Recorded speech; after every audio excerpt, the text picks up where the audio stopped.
अस्सलाम वालेकुम friends, welcome back to my YouTube channel daily tips with Asma. Raza Taimur नाम का शुमार लड़कों के नामों में होता है। रज़ा तैमूर एक इस्लामी नाम है। रज़ा तैमूर नाम की इब्तदाई तारीख अरबी ज़ुबान से निकलती है। रज़ा तैमूर नाम के लड़कों के लिए खुशकिस्मत नंबर 3 माना जाता है।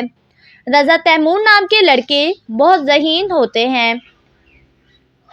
रज़ा तैमूर नाम के लड़कों के लिए खुशकिस्मत दिनों में बुध और जुमे का दिन शामिल है। रज़ा तैमूर नाम का मतलब है खुददार फौलाद।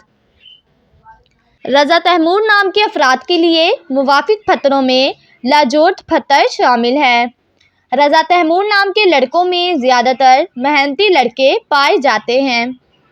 रज़ा तैमूर नाम के अफराद के लिए मुवाफिक रंगों में सफ़ेद और हल्का सब्ज़ रंग शामिल है।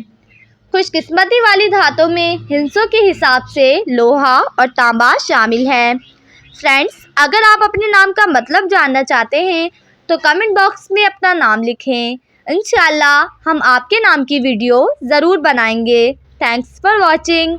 अल्लाह हाफिज़।